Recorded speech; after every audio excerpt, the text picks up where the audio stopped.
Welcome to TIF Conversation, where we discuss the important issues and happenings around the world.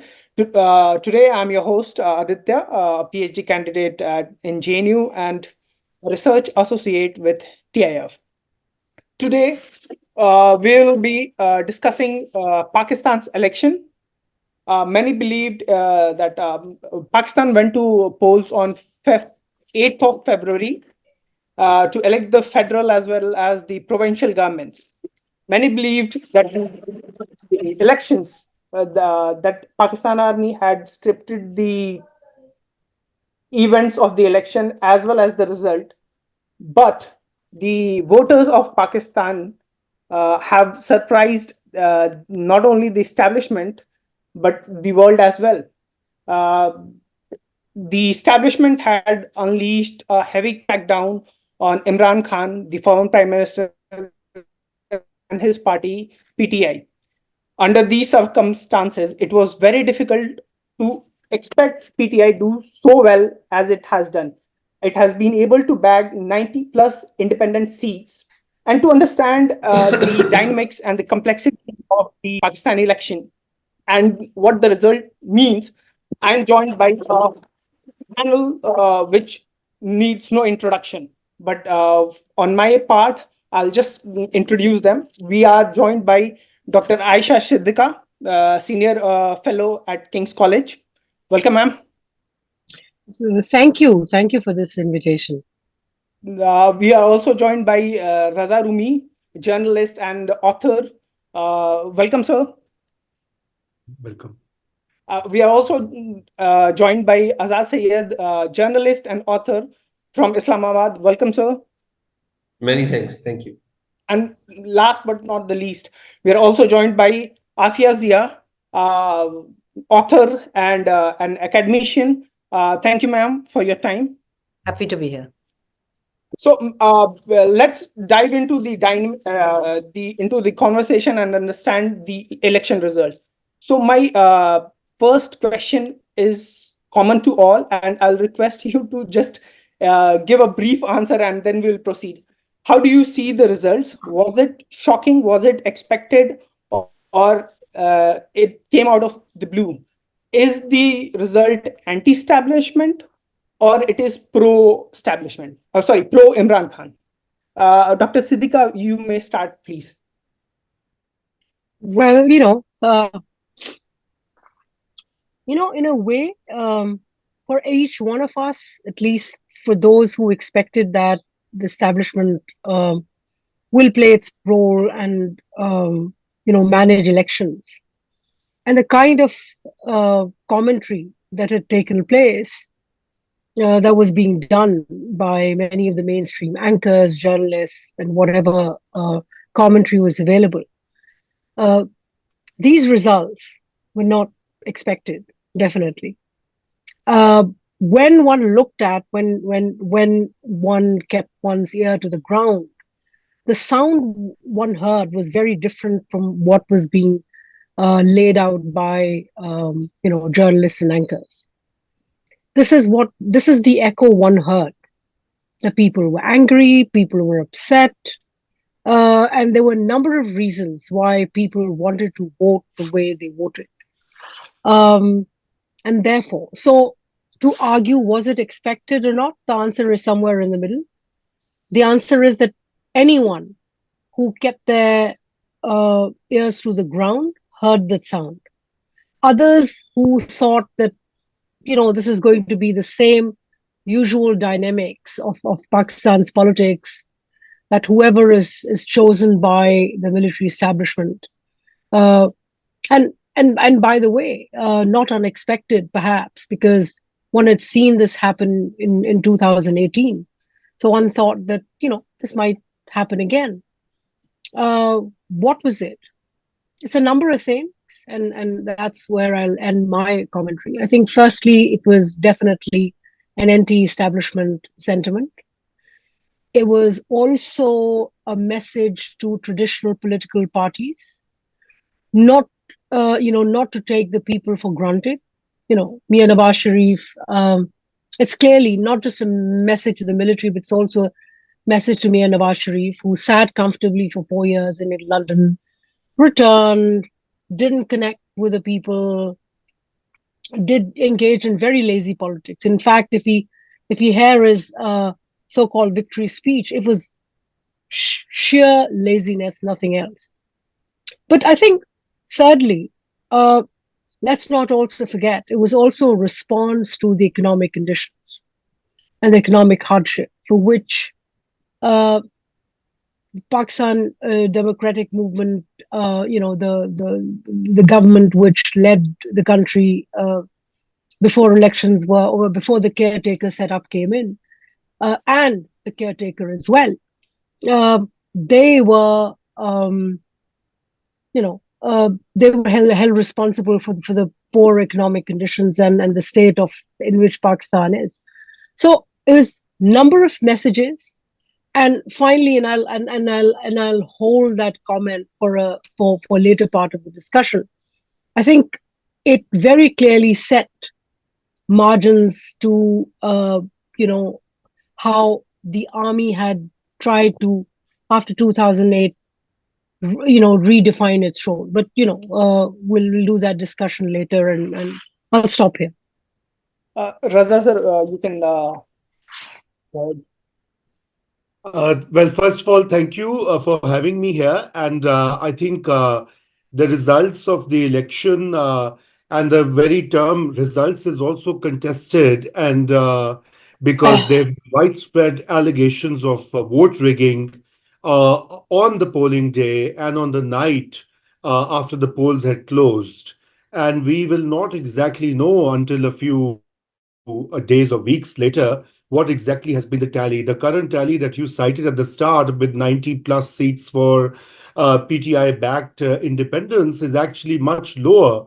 And even conservative estimates suggest that the Pakistan Tehreek-e-Insaf may have gained a simple majority in these elections. Now, of course, these charges have to be validated, investigated, and ultimately the Election Commission of Pakistan and the superior courts would give us a final view of where things stand. But I think there were three key factors at work. The first and foremost, of course, is the fact that the PTI's supporters, and in particular its voter base, which includes young people, a number of large number of women in urban areas, and other swing voters, as we know in our countries, they all went out and voted for the PTI, and I think it's a reaction and it's a response to a year-long repression that the Pakistan's military establishment had unleashed on Imran Khan and his party. So it is one thing to book politicians in cases, but Imran Khan faces more than 200 FIRs.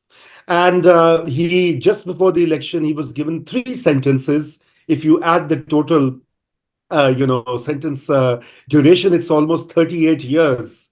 And in particular, these sentences were seen as unfair, as botched up, and of course, a miscarriage of justice. So, and then you don't forget that there are, thousands of PTI workers who have been rounded up, arrested, locked up, and then military courts are trying some of the PTI workers, more than 102 or 103.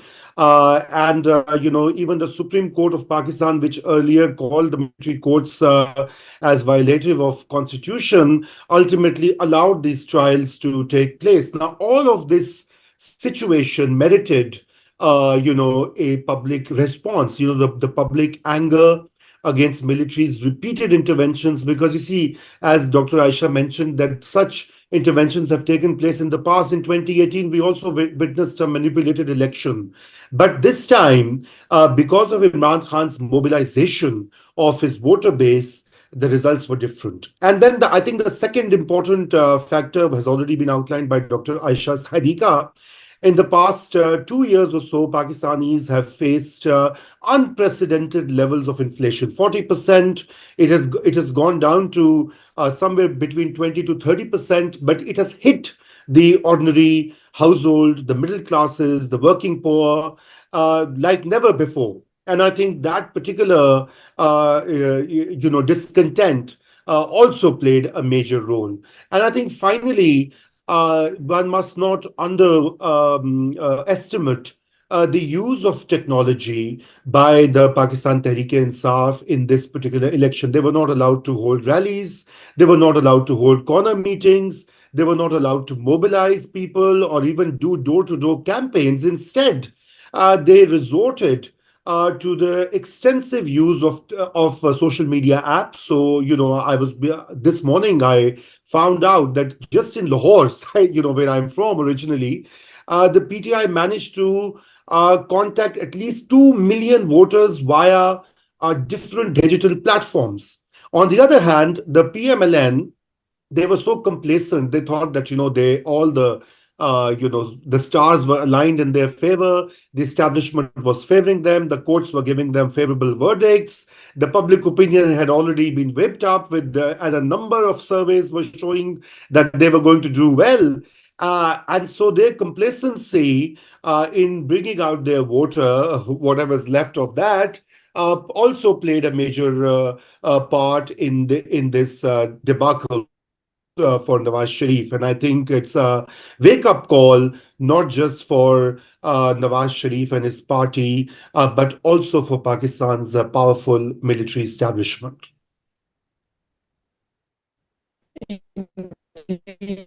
So, Dr. Zia. So I'll just pick up on a couple of things that both Ayesha and Raza have said. I think it's really interesting question, the way you put it, that is it, anti-establishment or is it pro-Imran? And I think the quick answer to that is that these are still not mutually exclusive situation or position, right? So in Pakistan, I mean, I think historically we've seen that a popular party can very quickly become anchored and sort of seduced by the military establishment at some point or the other. Now we've seen the last round of Imran Khan and his defiance and in fact in 2013 somebody asked me that, well, Imran is such a great candidate and he's got everything going for him. Why didn't he win that election? And I said to them at that time, he's never been a victim, right? So that's also part of a sociological trend in Pakistan, that the victim vote, and I'm not saying the sympathy vote necessarily lasts very long or is sustainable or is dependable, but I think it goes a long way. So I think, just to pick up on that, I think we all expected the rigging factor. I mean, there's never been, like Raza said, there's been no election where that hasn't played an important, it's been less or more. But I think what I didn't expect certainly was that it was going to be so crude. Because one thing the establishment had we had seen it getting a little bit more savvy, getting into digital, not in a very subtle way, but certainly not so like with a hammer kind of, breaking the election commission is in shambles. I mean, it's like making a mockery out of it. So there's that. There's also the difference between 2018 and now is that we've had a few rounds of populist generals as well, right? So what we had in 2013-14 was, General Rahil Sharif, who was sort of still held some admiration from some sectors of the electorate or, the parties. The problem with the current general is that he is not popular at all, right? So in that sense, Imran didn't have too much of a competition.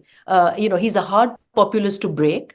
And the only way that it was going to happen was that if the establishment had something to sell, which they don't right now. So it's got to be hard. It's got to be. Now, the only other point I think that, I just want to add, Ayesha mentioned Nawaz Sharif, and I think that that's an important conversation to have. And Raza also said, we need to now get grips around, what happened over there. But I don't exonerate Shahbaz Sharif, who is the prime ministerial candidate right now. Okay. They had 2 years, 2021, you have Imran removed. There's a certain sentiment, the PDM, the alliance could take it anyway, and they took it down the most disastrous route. It's not just the situation and the conditions. They handled it really poorly, right? And so you have, that was an opportunity for to imagine a different kind of route, to imagine a different kind of economics, to talk about a plan, a manifesto, a slogan even. There was none of that came out. In fact, they just got the back end of being constitutionally, suspect, offering nothing, a lame duck kind of prime minister over there, doing things that they weren't meant to do, and in fact, enabling the rigging of today. So what legitimacy is the PDM or Shahbaz Sharif going to hold? Forget Nawaz Sharif. I don't understand what the plan is. I know that Imran doesn't have a plan, and there's a vacuum. There's a new group of people, independents. That's not an organic party. Maybe it's an opportunity. I'm not sure. We can discuss it, but I don't see much offering or taking hold of the ship by this particular electables. We don't even know if they're going to form, who's going to form government, right? Azaz, how do you assess the results and what is the sentiment of the people on the ground right now? Many thanks, Aditya. I think most of the points I agree with Dr. AYESHA, SIDDIQA Sahiba, AFIYA Sahiba, and Raza Bhai. I just would share my personal experience, what I saw. About 15 days before the elections, I went to, I covered Islamabad, and I went to south of Punjab. Punjab is the main battlefield of elections. If you win, it's like UP. You understand all. I'm just explaining. So I went to south of Punjab while stopping in different constituencies, talking to people. And I found out that if you talk to 10 people, 7 are talking in favor of PTI and Imran Khan. The first thing, which was very interesting.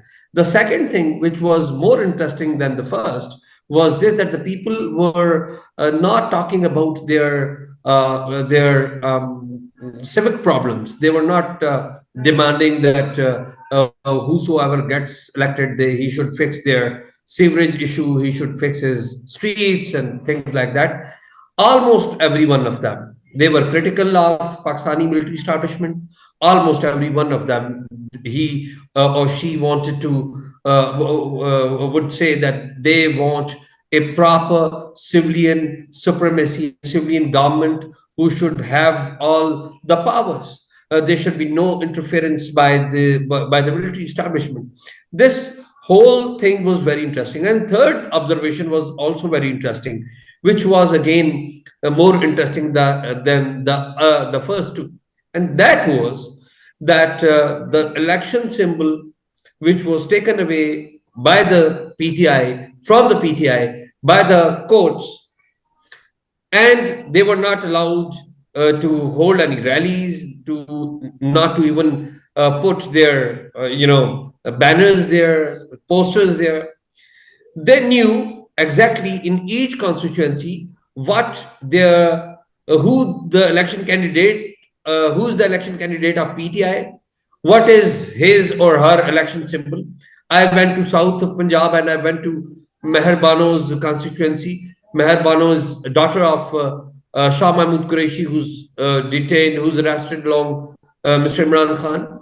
So she was campaigning in a far-flung village, and I went to see her campaign, and I went to a home along her where she was campaigning. She was there to convince some female voters. The women from the villages, different villages, they were there, and she started narrating her case that her father is in the jail, and if she doesn't win, they can hang her father. So this was her initial initial conversation. Then when she came to the point that I'm here to tell that what my election symbol is, suddenly the women who were listening her speech, they stood up. They said, we know what your election symbol is. And they mentioned to her that they know how to cast the vote and they know exactly what the election symbol is. And it is very interesting that when the results came, Meher Bano lost with the margin of only few thousands. But if you see the rejected votes in her constituency, that is more than the margin of the votes she lost from her opponent. About 16,000 votes were rejected in her constituency. The winning margin was only about 4,000 votes. So she almost had made up.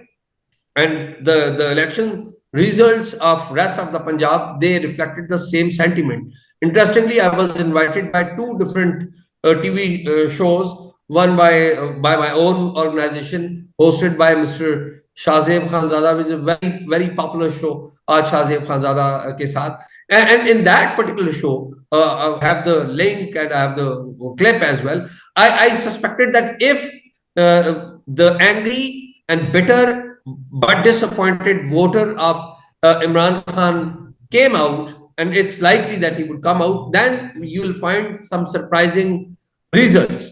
So exactly what happened? I think so. Nawaz Sharif lost because he didn't connect to the people. He remained in that mind of 2017 when he was ousted, and he kept drumming the same pain in the public gatherings that why he was ousted in 2007. He didn't realize that Pakistan has moved forward than 2017 and Pakistan was in 2024. And second point is this, that the people, they have actually rejected the idea of shaking hand with the establishment and coming into power via Rawalpindi. So the vote they've casted, they knew that they are casting the vote against the establishment.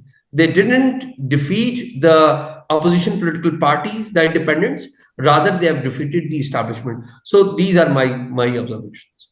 Indeed, sir. So, just to understand, you mentioned about the campaigning and all. I was just observing the campaigns of different parties, and it did not feel like Pakistan was actually getting into an election mood.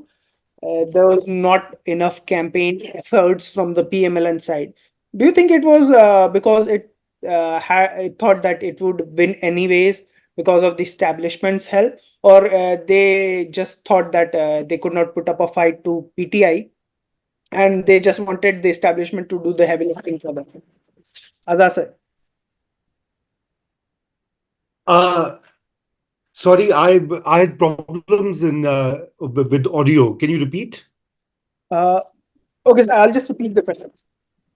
So when we look at the campaign before the election, we did not find the election campaigns very lively, particularly if you look at the PMLN side. Yes. They weren't very energetic.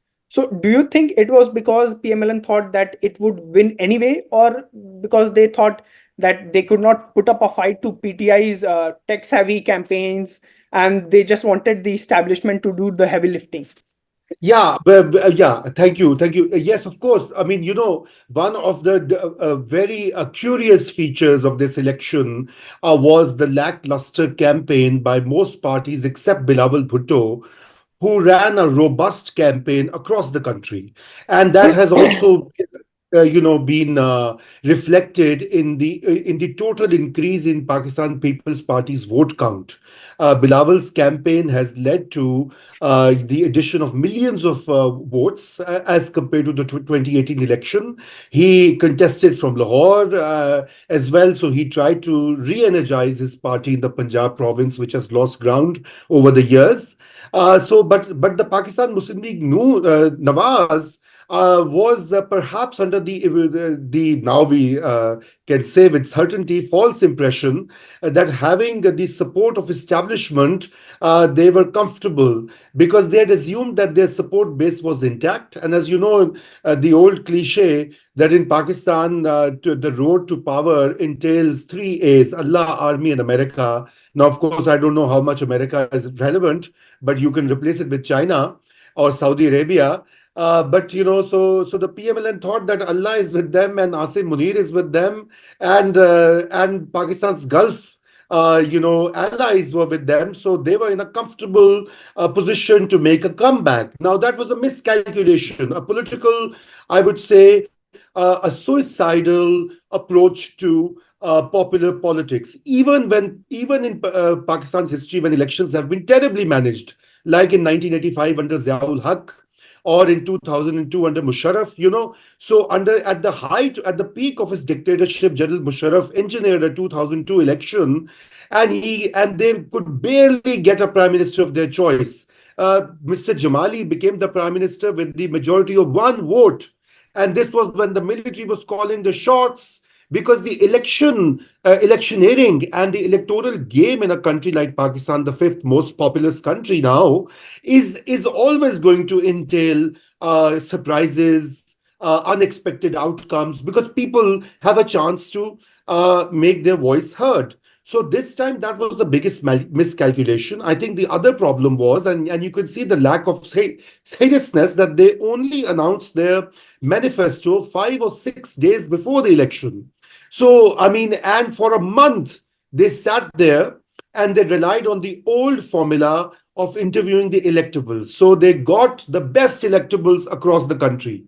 Nawaz Sharif himself chaired that parliamentary board, interviewed one candidate after the other for a whole month instead of being in the field, instead of campaigning, reaching out to the voters, and they got all the best electables. So they said, okay, the army is with us. We have all the good electables. We have Gulf support, and we are very religious and good Muslims. So inshallah, we will succeed. But, these are miscalculations that have cost them heavily. And to the extent that I think now the Pakistan Muslim League, Nawaz, faces an existential crisis. Its future survival, to me, if you look at the results, because their strongholds in the Punjab province have been dented severely by Pakistan Tehreek-e-Insaf. And I don't think that their recovery is going to be possible, because if they form the new governments, which they are going to very soon, weak coalition governments, they're going to lose further ground, because the burden of incumbency and the high inflation rate and the tough IMF program of which Pakistan is a part will further increase their unpopularity in their home province and across the country, of course. So I think Raza, these yeah. there's this slight contradiction in some of the analysis as well. So Imran's PTI was also under sort of a lot of economic strain. There was COVID. There was all kinds of economic meltdowns in the post-COVID situation. But that becoming a victim of the establishment kind of deflects all of that from your record. It was kind of cleansed out. It's not that their performance promises a lot.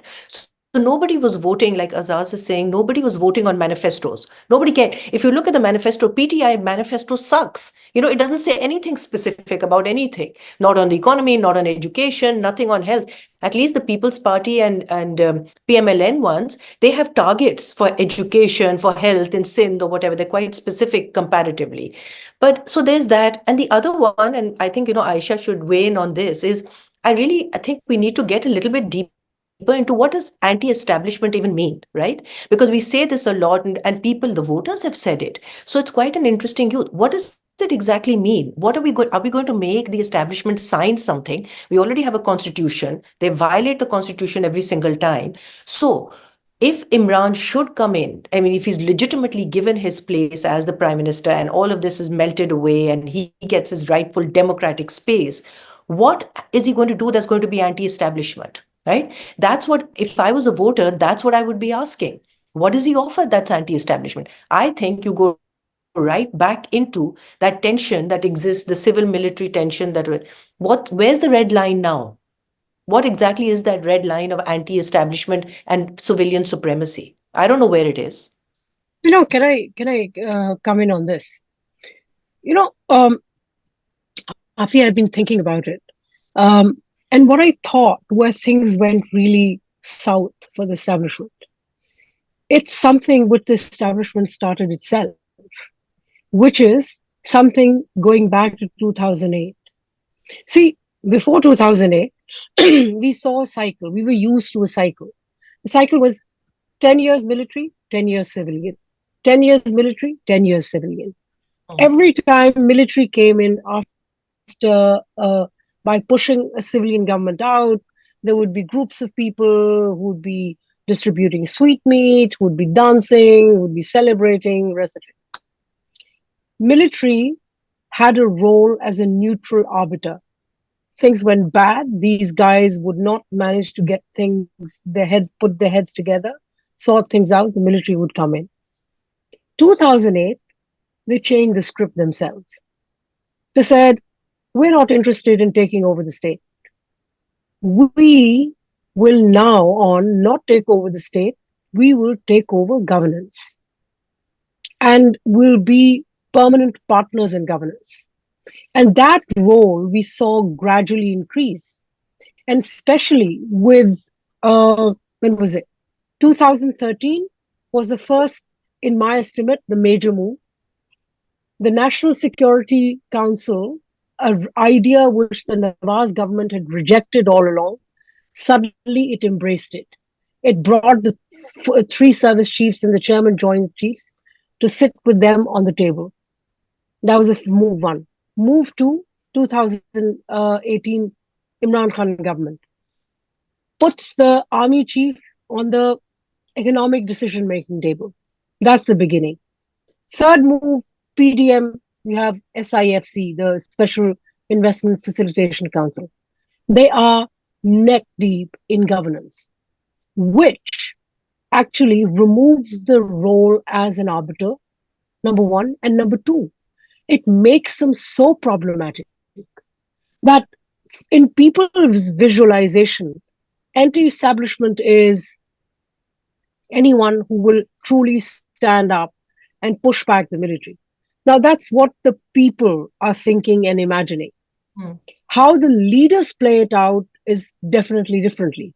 For them, for the leadership, the imagination is anyone who doesn't support my return to power is the establishment. And anything against it is anti-establishment. So, we will probably get to that part of the discussion where I think that even if you bring back Imran Khan, we don't see pushback to the establishment. Now, you and I can bet on it. And that I have 2 thoughts on that.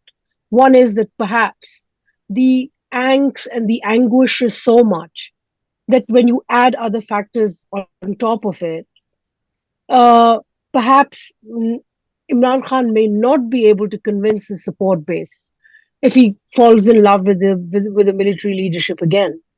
And that possibility is very much there, that he falls in love with them again. The other is that actually he manages to convince these people, his support base, and says, I'm back, they've helped me, they were bad guys, but they've now mended their ways, and we sit down on the same table. And he starts doing things, because my problem right now, and I'm sure you have the same problem, is that none of the leaders actually have a game plan, even on how to manage the establishment and push it back permanently. I mean, they can have a common cause in that. I'll stop here. Indeed, ma'am, you mentioned very important point about the army changing the script in 2008. I'll just ask you something on this line. In Pakistan, it's the army chief who decides, and the rest of the institution follows his command. Maybe at some time they come up with a plan that they have mutually agreed upon. But I just want to point out the relationship between Imran Khan and the current army chief, General Asim Munir. It's not a secret. They have a falling out. So, do you think the personal angle between these two individuals have played a role in these elections and whatever is playing out in Pakistan? Dr. Before I even try to answer it, let's go to AZAZ Saeed and ask him this question. He's somebody who does have his ears to the ground.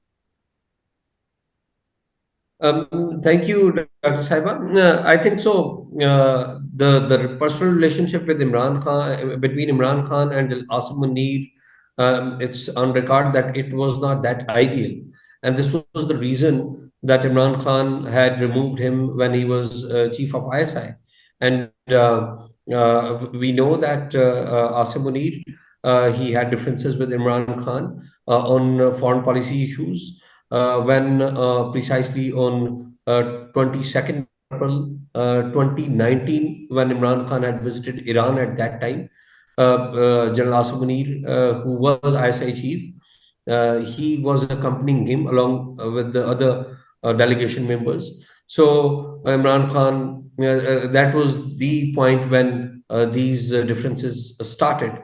Imran Khan was addressing something, and Imran Khan was saying something. He was having some point which ISIG was thinking that it is not in the interest of the country, and he tried to tell some of the ministers in that particular delegation that these things are not in the national interest. When this happened, I was told by some of the ministers, one minister at that time, he had shared this incident with me, and I had reported it in my way, and later on we saw that some other issues also erupted. The ISI chief of that time, General Asim, he had went to, without going much into the other details, the other incidents, he had reported the alleged corruption which was being carried out by some people close to the family of Mr. Imran Khan, and they were connected to his wife, Bushra Bibi. So these were some things, these were some issues which actually created an environment, and Imran Khan didn't tolerate that, and he removed him. This was the reason that Imran Khan didn't like that somebody comes to him and he tells him that this is that his family or his wife is involved in some kind of corrupt activities, or she's connected, or she's receiving some gifts from prominent property tycoon. So this was not liked by Mr. Imran Khan. And later on, this was not the reason that Imran Khan was removed. I tell you, the 9/11 of Pakistan Tehreek-e-Insaf government, the 6th October 2021. This was the day when Imran Khan refused the proposal to appoint a new chief of ISI, and he initially he agreed, and later on he disagreed, and military disliked it, and later on we saw that military, which was giving Imran Khan his support, military went neutral, and later on Imran Khan fell down. Imran Khan used to have their support whenever he needed to pass any bill in the parliament, or in the National Assembly, or in both of the houses. The At that time, ISI was used to bring the parliamentarians to the parliament, or they would request them to come to the parliament and vote in favor of that. So when the military didn't support Imran Khan fell down. We saw it. So you're talking about individual. It's to my understanding, it was more than individual. It was, yes, individual thing is also there, but institution also there. But that's the whole issue, Azaz. I mean, Raza, you also know that the personal dynamics between a prime minister and the chief, or the chief, that determines what is anti-establishment. If they don't get along, then suddenly one is anti. But it's not institutional at all. I mean, for example, it is just about who appoints whom, and not about the powers that they wield, the budget that they hold, the institutional things that Aisha has researched and written about. And it is not even about the appointments of their own, where the line is drawn for ex-generals, ex-servicemen, and serving ones, and the kind of institutions that they're heading. So there's no balance. It doesn't matter how anti-establishment one populist is. The point is there's absolutely no institutional change. So I keep wondering, what is anti-establishment that we are pinning out? Symbolically, it's great. And it's had a practical effect in terms of these election results that we're seeing. So I'm not underestimating it. I'm saying my fears or my pessimism lies in that who will take advantage of this to make a push for institutional change or institutional pushback. If I was the military, I wouldn't be worried at all. But one thing more, AFIYA, there's no second opinion. What you are saying is not correct. Of course, you're very right. But my point is that now Pakistan is also, the people like you and myself and Dr. Sahiba and Raza Bhai, we are stuck between establishment and a populist leader.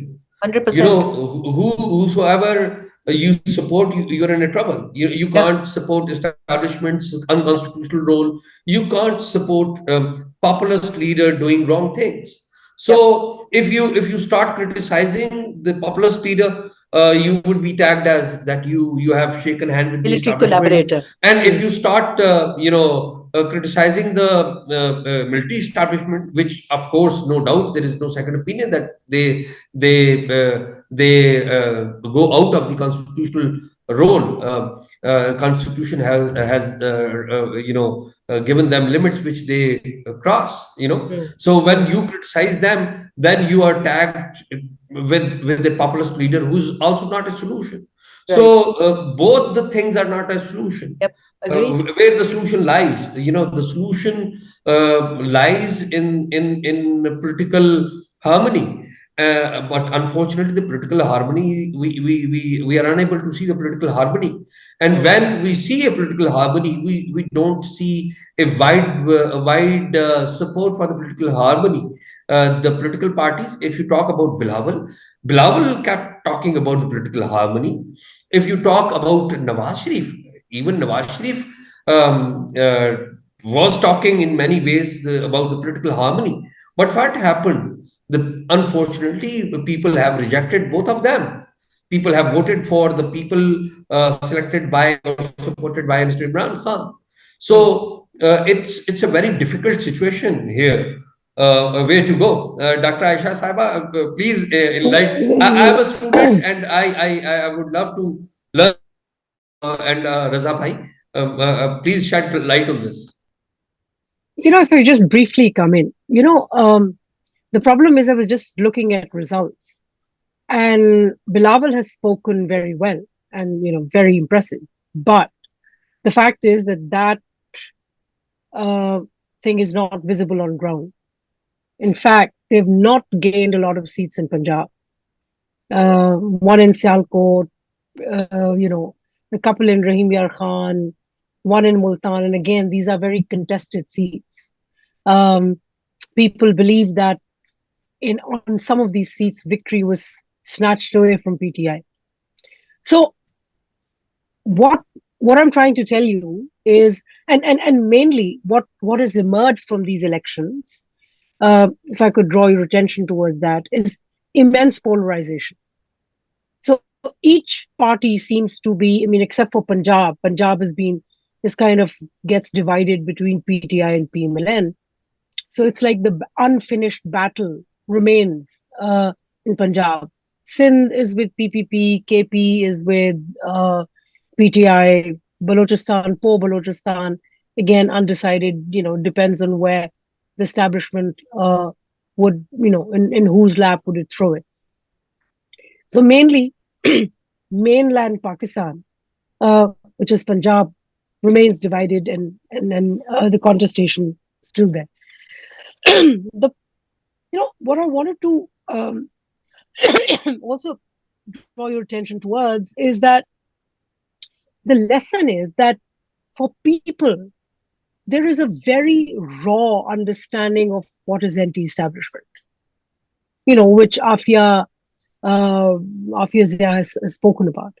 The raw definition is anyone who stands up, anyone who gets punished, and is willing to take a stand, right? Yep. And in this round, Imran Khan is the one who has done it. Mm. Now, none of the leaders has begun to even come close to defining that, how do we actually push the establishment back and what is actually being in anti-establishment. Dr. Sabha, let me interrupt. Let me ask you one more question.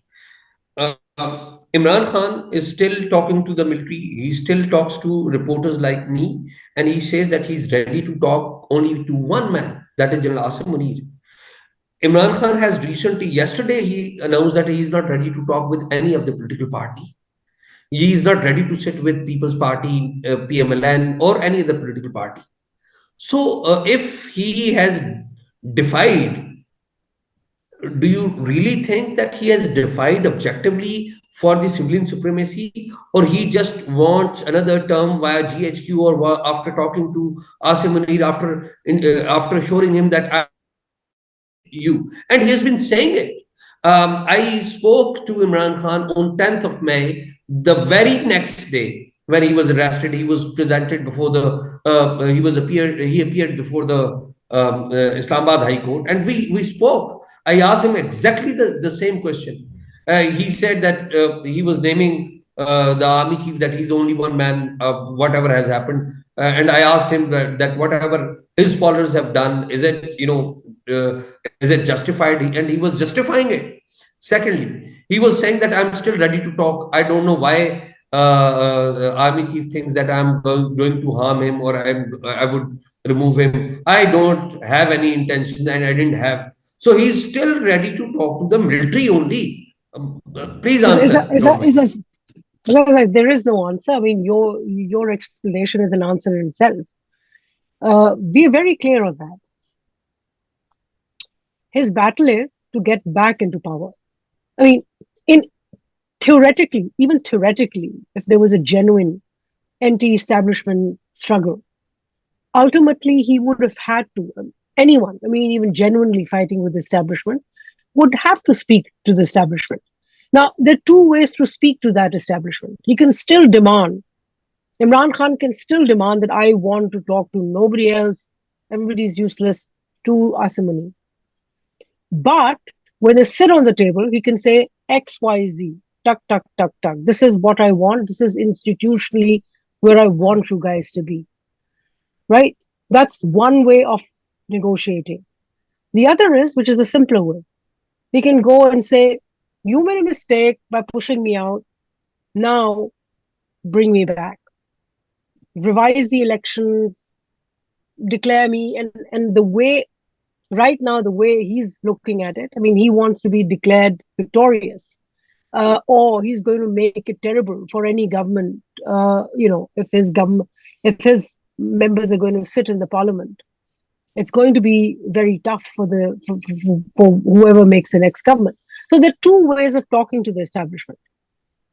We assume that Imran Khan will definitely take the simpler way of, you kind of threw me out incorrectly.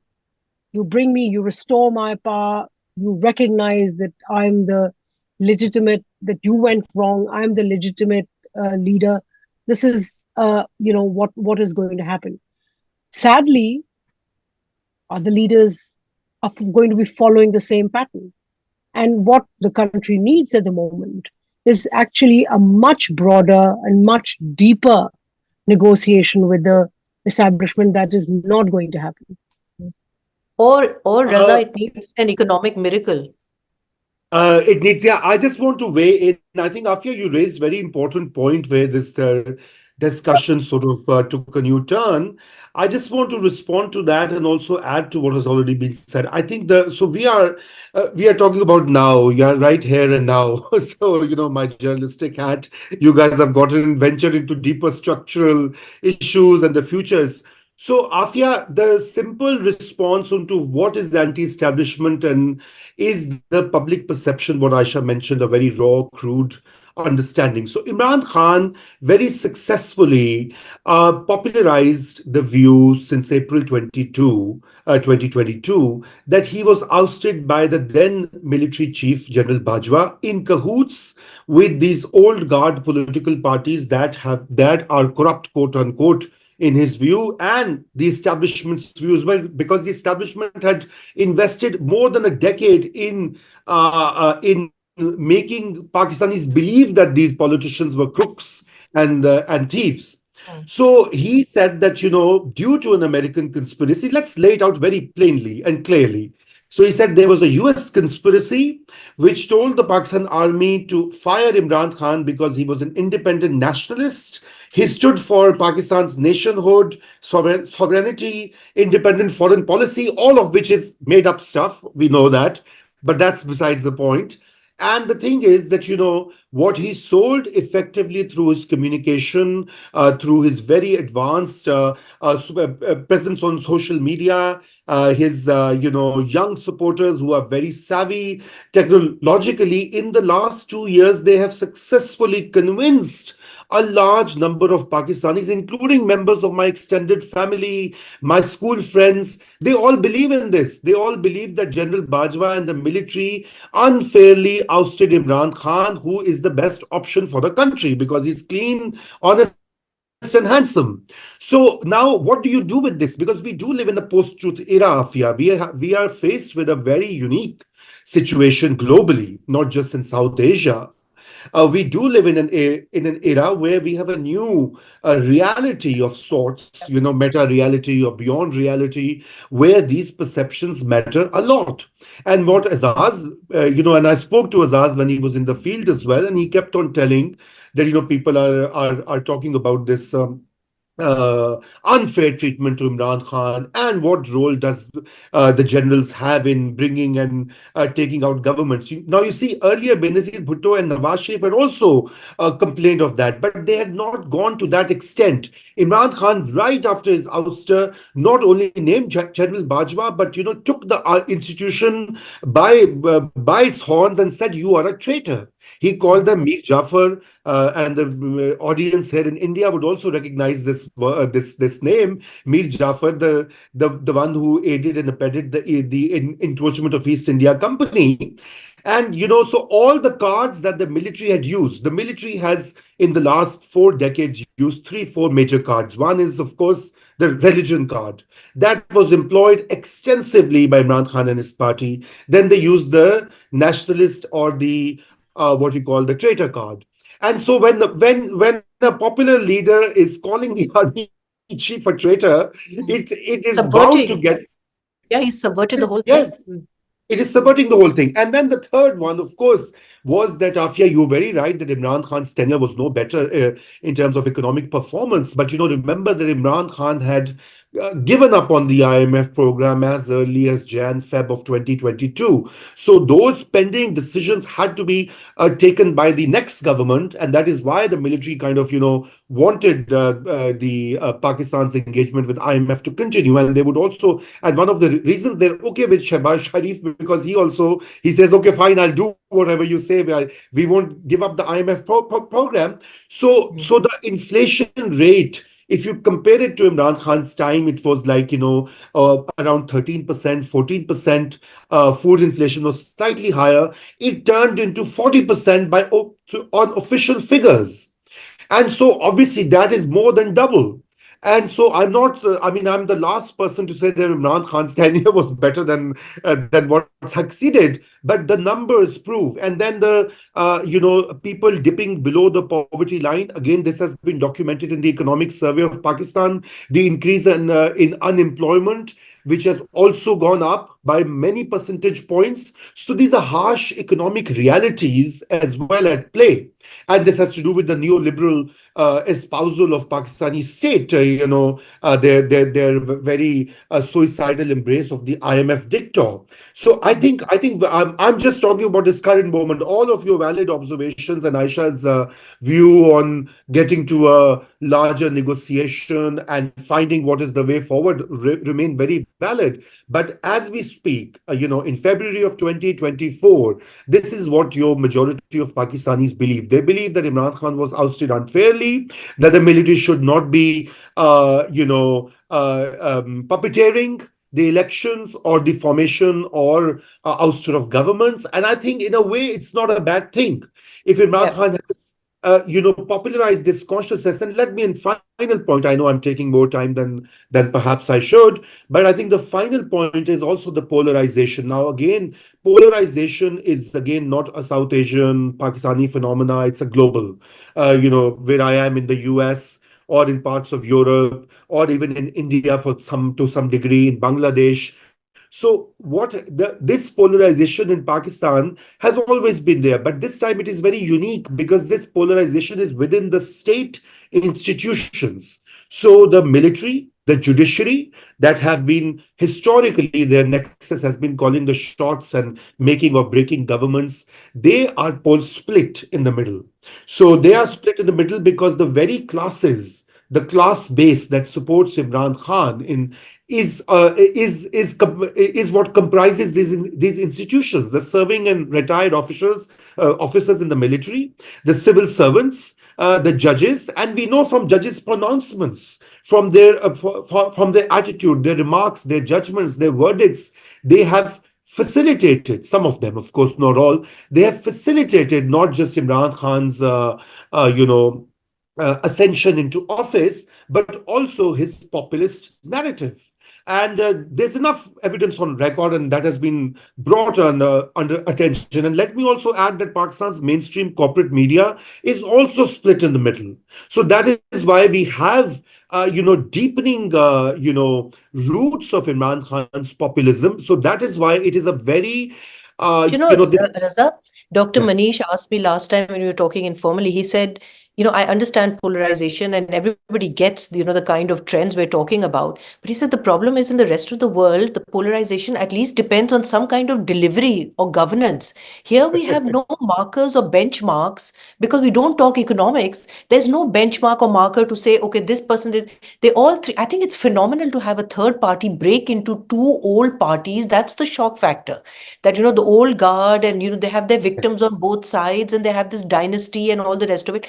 Imran Khan, in fact, this is PTI too, because they were not even, the old lot that he lost. It's the loyalists who stayed with him, but a whole bunch of new people who have come, lawyers, educated, the kind of people he promised in the beginning, but never came in 2018. So this should have been his 2018 far more democratic process in that sense and captures the imagination of what he promised. But the big question is, what's he going to deliver? Even if he was given the perfect part and the route and it's clean and it's, all the rest of it. So we are sort of hanging, suspended between three. We've got an extra choice, but there seems to be no promise of delivery and no thinking about the hardcore material, economic, geopolitical, civil, military, those contradictions, like what Raza mentioned, religious contradictions, capitalist introduction, gendered ones. None of these parties promise to resolve those contradictions in Pakistan. None of them. That's the bigger challenge, I would say. And just to add to the conversation, and it's kind of extension of the previous conversation we had. Just to add, Raza, that PTI, which had this image of being a middle class supported party, is no longer just that. Because of this angle of the establishment or anti-establishment. I mean, if you go to South Punjab, it was actually the lower classes, the lower middle classes, which went and voted for him. So the class base is also expanded, which means that people's expectation of what an establishment control free Pakistan might deliver, which may not happen as well, what AFIYA has said. that we're stuck between kind of three forces, three parties, with no one capable of giving any answer or any solution. But the fact of the matter is that this expectation of what an anti-establishment will deliver to this hungry Pakistani is also important to look at. Yep. Dr. Zia, I'll just pick up from what Raza Rumi sir mentioned about the unfair treatment, the sentiment among the people about Imran Khan being treated unfairly. So, do you think in last 1 week he was, as mentioned earlier, he was convicted in three major cases, and do you think that played a role among the voters and Absolutely. they did in this so aggressive manner? Oh, absolutely it did. And I'll give you the last example, which was about the Iddat case between Bushra and him.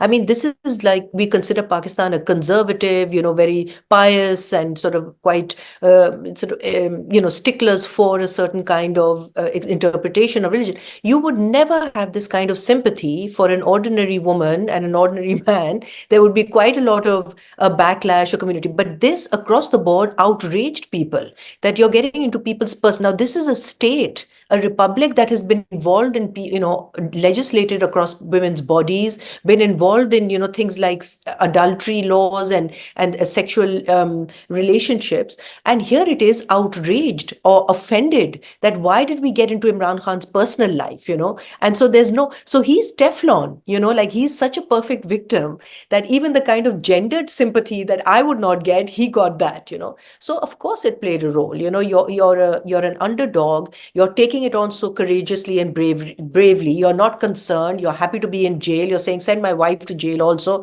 The defiance factor, I think, is interpreted as justice, as injustice. And of course that gets this, because this is what ordinary people face. They get thrown into jail for these things, And I think that resonated with people. It was small theft, right? Tosha Khana is considered just a small theft, like petty thieving and personal relationships. There's nothing big that they've stuck on him. And that becomes, the David and Goliath story all over, except, as Raza said, he's also, fair-skinned, good-looking, a jock, well-built. All of those things do matter in performance. So, he's the perfect hero. He's the hero in that Bollywood film behind jail. And if you see the memes and the images, they perfectly encrypt this idea of the brave, man standing up to the state. And already he started making some decisions where people are sort of now getting a reality check. The chief minister nominee for Khyber Pakhtunkhwa is, somebody who's deeply offensive, highly problematic on all these fronts. Is not an Imran Khan mirror at all. So I think this kind of hero expectations, they're going to hit ground reality pretty soon. But AFIYA, he's also that guy, Gandapur. I know feminists, I've read their critique, and rightly so. But he's also an anti-establishment hero because, he was convicted. I mean, he was charged with anti-military riots on May 9th. He has emerged as this villainous figure in the imagination of Pakistani state. So the fact that he got out on bail, the fact that he has been elected, and his nomination is very deliberate to give that impression. And Raza, sorry to cut you. And isn't it very interesting that he, of all people, has actually been allowed to contest elections? So, the establishment itself has who it supports and who it is going to shut behind bars. I mean, a person like Shah Mahmood Qureshi couldn't contest elections, right? And the rest of it. This guy has been allowed. And in fact, this guy, Gandapur, has been used to kind of push out the more capable PTI guy, Mr. Jhagra. He's lost election, and this guy, if you have to run KP government, who would you run it through if you were the establishment? You would be happier dealing with Gandapur rather than somebody more capable from the PTI. Yeah, so the core question is always going to remain, is anti-establishment in itself a definition of a progressive, democratic, equal, Pakistan, or is it going to be at cross purposes and we're always going to make excuses and say, well, he's anti-establishment, so everything else is okay, and you put it away? That's not democracy, that's not governance, that's not alternative, certainly. So I think these are real challenges, on perception as well. We are just running out of time. I'll just rush to my questions.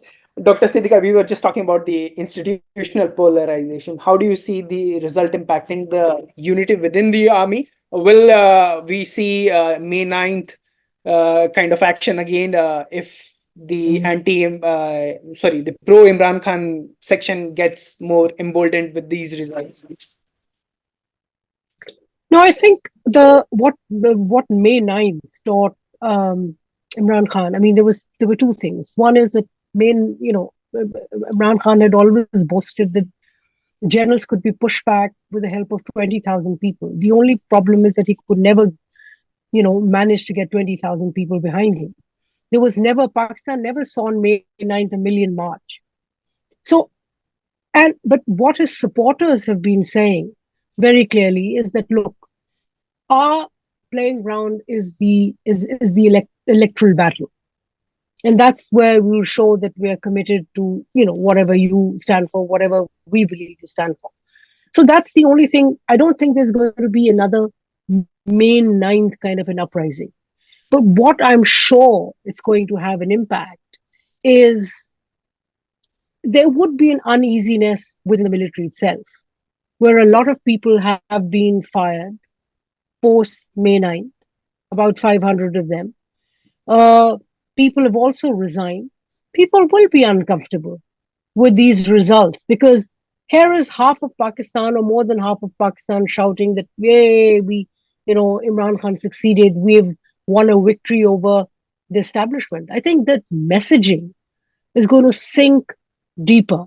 And if the military leadership doesn't take cognizance of it, it has to. There will be somewhere it will stumble in the future.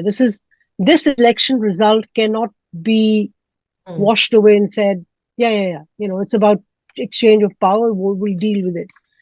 No, they have to think about it.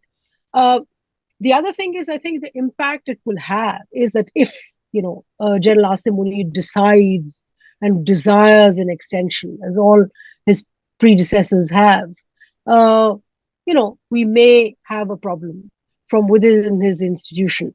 And even if he doesn't get an extension, we may still have a problem later. So what we do have is that despite that the institution stands strong and steady, one can see from afar that the knees have begun to shake a bit. And that also gives the political leadership an opportunity to see how to expand.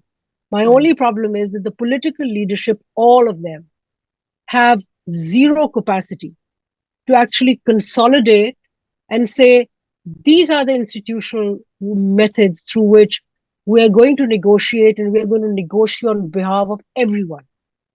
So be it PTI, be it PMLN, be it PPP, whoever comes to power gets to benefit from this institutional pushing back. And that is something which, unfortunately, is not going to happen. Ma'am. Raza, sir, I'll just come to you. We have been discussing the anti-establishment sentiment. It plays a major role on the psyche of the voters. After 2018, when Nawaz Sharif was ousted, he started the campaign "Vote Ko Izzat Do." But now he has suddenly made a 180-degree turn, and people are actually calling him labeling him is that he's campaigning for "Vote Ko Izzat Do." So I'm just want to understand, given his experience, Nawaz Sharif's experience, did he not fathom that the implications of tagging along with the establishment? Why did he choose to tag along with the establishment and take the help of the establishment instead of going alone in the politics, in the elections? Yeah, so I mean, I think this 180-degree turn did not just come about in this election. It actually came about in 2022 when his party and his younger brother worked with the military establishment on a plan to get rid of Imran Khan and install a coalition government. And since then, the sort of PMLN's political narrative started to shift very radically. And I think that was a major miscalculation by Nawaz Sharif, because he's the one in the first place who actually created this anti-establishment narrative in 2016 and 17. So he energized the Punjabi street, so to speak. I know it's a cliche, on this anti-establishment sort of wave. He told people, educated them, and brought in that consciousness of the role of the military, especially in his third ouster. And then he gave it up. And then, weeks before the election, in fact, 2 weeks before the election, Shehbaz Sharif in an interview completely said something else. He said, "Vote ko izzat do" means that we should respect the voter. Now, obviously, this was a complete, undoing of all the work that Nawaz Sharif had done in recent years and his entire history in recent years of being a quasi-democrat. Now, why do they have to do that? Because that's the ground reality of Pakistan. Nawaz Sharif is also a pragmatic politician. His party wants to acquire power. You have to engage and work with the military. Otherwise, there's no way you'll get power. As you just saw that Imran Khan's party has won the majority of votes, even if you don't count the seats. The total number of popular votes, Imran has more. And we know that he has more seats, but there is no way that his party would get power under these circumstances. So this is the lesson that Pakistani politicians have learned time and again, and they play within that limited space. So that was Nawaz Sharif's, I guess, both a strategy, but also a blunder in retrospect. Indeed, sir. So I'll just come to Azad say, sir. So how do you see PLM? Where do you see that? How do you think? Sorry, let me rephrase it. Where did PMLN go wrong in this election? Was it the over reliance on the establishment, or was it its inability to connect with the youth and bring up out fresh ideas, to connect with the younger population, and as well as the women participation? I was just going through the data, and somebody mentioned that the women's participation in this election was far more than men. I think there are three, four things. Number one, as Raza Bhai has rightly mentioned, that PMLN deviated from their popular slogan, Vote Ko Izzat Do. And they compromised it in December 2020 when they voted in favor of the extension, when the law was presented by Imran Khan's government. So that was the point. That was the point when the compromise was visible. One. Number two, that they relied much on Nawaz Sharif, and Nawaz Sharif depended much on kept drumming, that why he was ousted. He kept living in 2017. He kept, selling his pain, which was not purchased because the people had got new cars, in this country. So he was not mentioning about those cars which he already had, and he was watching and he was observing that new cars are given to somebody else or he received them. And thirdly and fourthly, that the PMLN, they kept dealing Imran Khan with their traditional way. They didn't realize that Imran Khan and PTI is not a traditional party. Imran Khan was one man who would make one decision. And if you talk about PMLN, when PMLN would make a decision, Nawaz Sharif would consult with Shehbaz Sharif. Then they would also take the opinion of Maryam Nawaz. And the old, the House of Sharif would sit together and they would decide. So it was House of Sharif dealing with one man, Imran Khan. So the traditional way of dealing with untraditional party was the biggest mistake which not only PMLN made, I would say that all the parties they made. So these are three things. And again, the Very good. last but not the least, that they couldn't attract the youth. If they would have presented a young prime minister when they ousted Imran Khan, if they had selected anyone, maybe any female member of National Assembly, they could have appointed a member of National Assembly as prime minister, and one out of family, of course, chief minister of Punjab. Things would have been a lot different. You Stop know, spamming. Imran Khan kept drumming one thing. He kept putting this thing in the minds of the youth of this country, that there are two families. One is Sharif family, one is Bhutto family. So they keep repeating the same things. When Imran Khan was ousted in April 2022, so they appointed Shahbaz Sharif, again the old school, at the center, brother of Nawaz Sharif, and the son of Shahbaz Sharif as chief minister. So Imran's points were being proven by PMLN. So he didn't need any further argument. You know, if you talk to the voters of Imran Khan, they would argue the case of Imran Khan without further details. They have all the details. So they will carve their own argument because they knew this thing is wrong. And so these are 3, 4, 5 things which, to my understanding. Dr. SIDDIQA, I would just like to draw your attention to what you had earlier talked about the Bilal Bhutto. During his campaign, he was vehemently against PMLN, and he acted in a manner as if he was trying to divorce himself from the 16-month PDM government. So, do you think the voters were able to actually buy his narrative that it was the Sharifs who mishandled the 16-month time period and PPP had no role to play in that?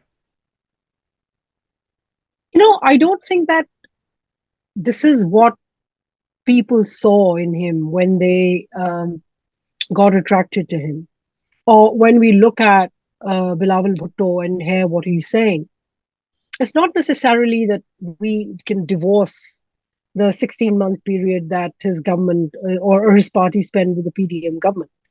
I think when we look at him, we see a guy, a young man, who has years behind him because of his young age, but who's also saying things sensibly.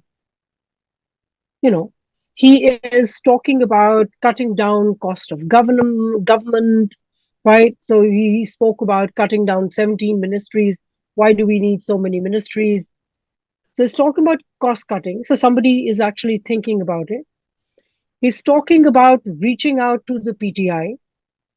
In fact, his whole election kind of tactic towards, especially in the last 1 month, was very different from PMLN's.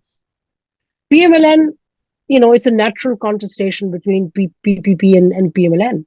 He could see that there will be PTI voters who will be, you know, left listless, perhaps wouldn't know where to go. And if they're unable to vote for their own party, they might want to vote somewhere.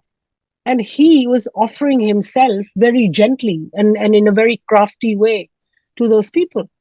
And in the process, reaching out as well. So one also sees that there is Bilal Bhutto, and then there is Asif Ali Zardari, the hardcore pragmatist, right? And perhaps Bilal Bhutto might not be where he is today unless, you know, if it wasn't for the help of his father. One understands that as well. But I think the kind of positivity around his campaigning in a situation where people are, and you know, in the last 1 hour that we've been having this discussion, one of the things I'm sure which I've learned definitely, and I'm sure you would have learned as well, is the requirement, the desperation in Pakistan for a leader who stands up and looks at issues instead of these personal, you know, tu tu me, or that, I want power, or I want to take away power. So that's why. And I thought that people, even the ordinary people, can, he's made, I think what Bilawal Bhutto did do, he may not have won a lot of seats. I think 2018, they had just one seat in Punjab. I was counting, they now have seven. Now, seven of these seats, most of these are through electables. It's not, he's also energized, try to bring back, he's trying to bring his party into Punjab.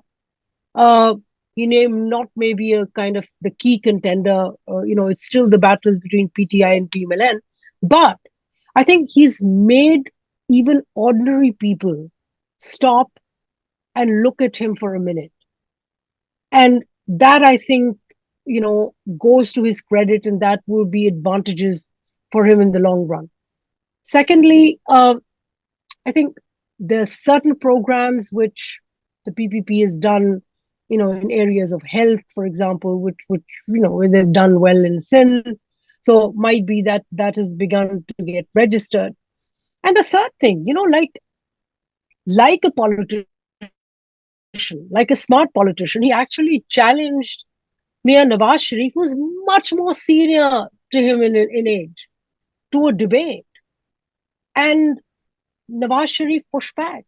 He couldn't take that bait, because no, the discussion wouldn't happen. And so what Bilawal Bhutto did this time was actually present himself for future purposes, if not today, not this election, future purposes, to the audience of Punjab as, look, I'm much better than your older, experienced leaders. Uh, and you can think about me. So he's left people with a thought, nothing more. I mean, I wouldn't take the PPP challenge beyond that. AFIYA, may probably weigh in on that Indeed. and have a different opinion. One small supplementary. You mentioned about the relationship between Bilawal and his father, Zardari.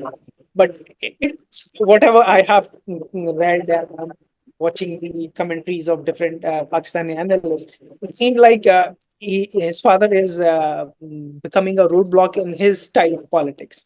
His father is pushing the old style and the more pragmatic. And it seems that Bilal wants to push a bit of liberal side and come up with more innovative ideas you just mentioned. How do you see the father and the son relationship evolve and have an impact on the world? I think it's a very complementary relationship. You know, even this good cop, bad cop benefits them.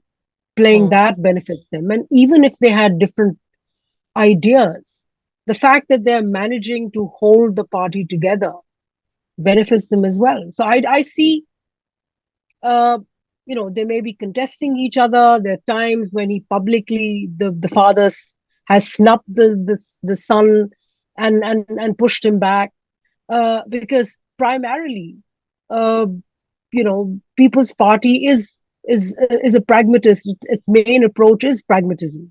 We want to survive this day. You want to keep Sindh together for us, for ourselves, which they've managed to do.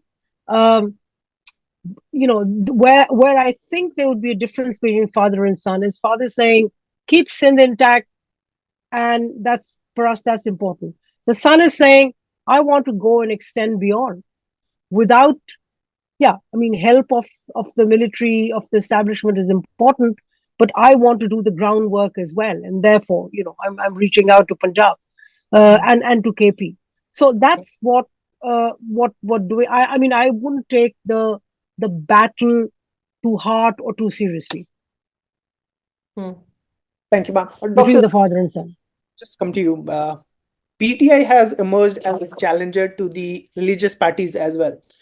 Though post 2002, these parties didn't have much skin in the game, but it seems that PTI has emerged as a counter to those religious parties as well. Even we saw Fazlur Rahman losing election in his backyard. So how do you explain this shift in politics? So that's an interesting question. It's an interesting phenomenon. It's not terribly surprising. I mean, for me, it's again the same thing that, Aisha was saying. It's not competitive, it's complementary in some ways.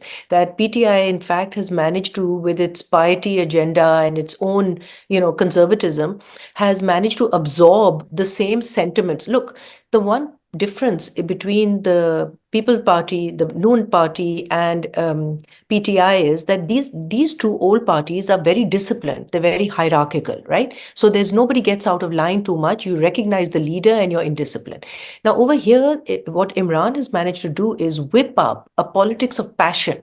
And ironically, it has been the establishment that has played a role in this as well. They've gone on nationalist. 2018 was all about, between 2014 and 2018, was nationalism, anti-India. You've got, the skirmishes going on with comments on Modi. It was a very nationalist, pro-nationalist, passionate kind of appeal. And so there was never any promises, right? Everything was accidental, what was delivered. Sehat card, accidental. Don't even know what its result has been. The Benazir income support program extended to SARS, not your brainchild. So if one was to ask what has been the flagship, at least with Noon League, its metros and its highways and its, economy and whatever their neoliberal kind of agenda is. Same with People's Party. It's liberal, it gives rights, it's about democracy and it's sacrifice and all the rest of it. What is the flagship program for Imran Khan? It's very difficult to talk about it substantively. So I think what it's done is, like, in many ways, when there's a vacuum created in Punjab against Nawaz Sharif, we saw the Tehreek-e-Labbaik Pakistan Party fill in that vacuum. It encroached on the Noon League vote bank and absorbed that. They got a lot of seats over there, including some in Karachi. So similarly, I think what's happened with the PTI is that people have decided to throw their weight behind an alternative that was not going to contradict Jamaat-e-Islami or Jamiyat Ulema-e-Islam. They may be fringe. They're not completely fringe parties. But their fringe parts would stay with those parties, vote with that. But the others would be thinking, I know Jamaat-e-Islami and PTI voters have quite a bit of nexus and overlap.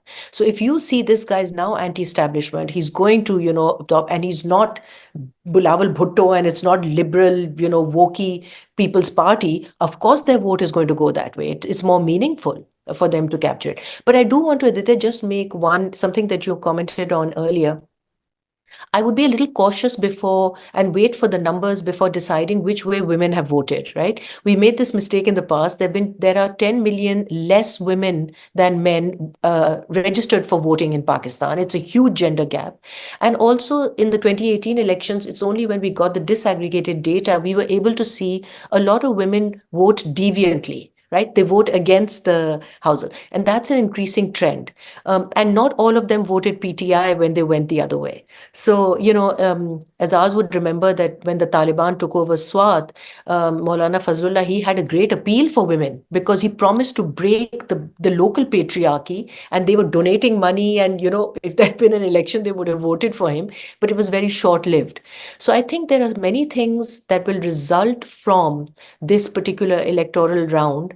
And we have to see which way it falls. Our concern, like Raza is saying, is immediate, then is midterm and long term, right? But things are so encapsulated, they're sort of compressed that it's a pressure cooker situation in Pakistan. They're compressed and we can't make long-term visions or guesswork. There's not enough time to do that because things are moving very rapidly. And unless the establishment really pushes I don't know how they're going to manage to do this, really, because Imran is not going away. Like Aisha says, his voters are young and passionate. They're not looking for delivery. If you ask them, why do you vote for Imran Khan? They'll say, because for Pakistan. What does that even mean? For Pakistan, So there's no program, there's no futuristic kind of thing. It's just for Pakistan, which is a kind of a scary scenario, but here we are. Seems like Imran Khan has adopted his adoptism of cricket into the politics as well. Raza, sir, I'll just come to you and ask a very important question. In my perspective, my personal view, how do you see the role of Chief Justice Qazi Faiz Isa in this whole election? He was seen as the anti-establishment before he became the Chief Justice, and after becoming the Chief Justice, it seems that his personal rivalry with Imran Khan is impacting his constitutional thoughts and other, especially we saw it during his the case of symbol, PTI's bat symbol, and his interrogation, and it was very different. Qazi Faiz Isa. So how do you see his role in this whole election process?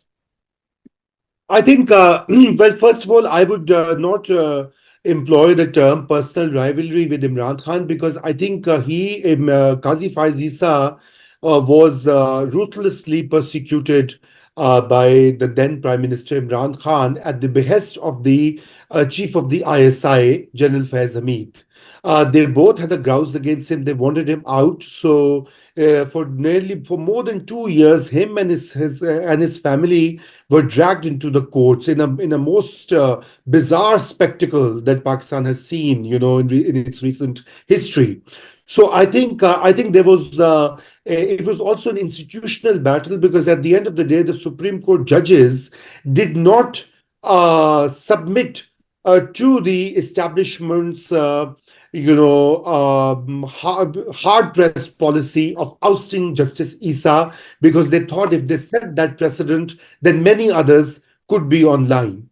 So I think that's the first thing. I think so Justice Isa's record so far has been mixed.